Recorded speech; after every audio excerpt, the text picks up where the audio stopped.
At first, apparently, God didn't give Moses a whole lot of guidance as to how to run the new society. So, what Moses did at first was he sat in a place to judge the people, and people would bring their disputes before him. And as you can imagine, there's quite a long line of people coming to him.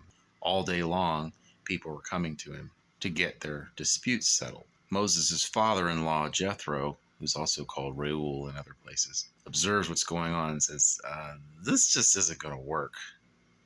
What you need to do is find some other wise people to judge the easier matters or just eating up all your time and have them bring the harder cases to you. Moses thought, well, that's a really good idea. I'm going to do that. So Moses took his father-in-law's advice. That's in Exodus 18. In chapter 19, God prepares to give the people the law, and he repeats his promise that if they obey him, they will be a special people to him. It says a kingdom of priests and a holy nation.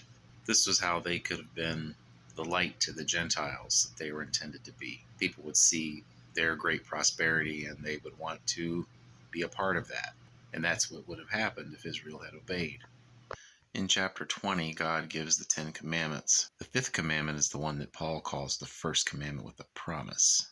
So there's a prophecy given within the fifth commandment. Honor your father and your mother, that your days may be long in the land which the Lord your God is giving you.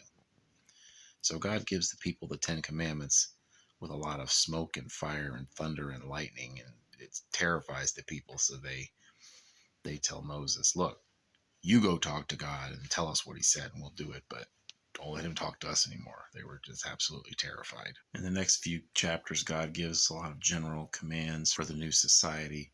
In chapter 23, he makes a promise. I'm sending an angel before you, but be careful to obey him, because my name is in him. He will not forgive your transgressions.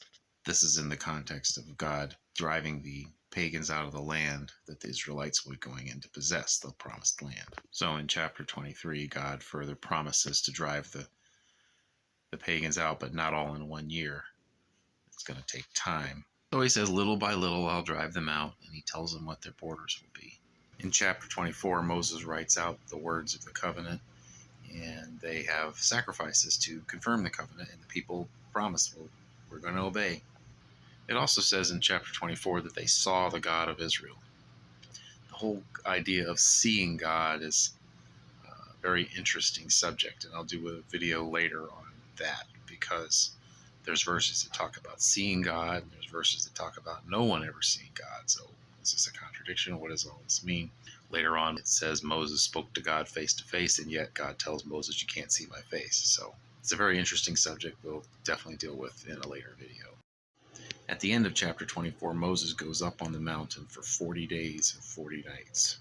Chapters 25 to 31 are mostly about setting up the sacrificial system, the tabernacle, the tent of meeting, and the things surrounding that, the Ark of the Covenant. Aaron is chosen as high priest, and so the priesthood will be determined by descent from Aaron. And the people are asked to make donations of things to build all the things that God commanded.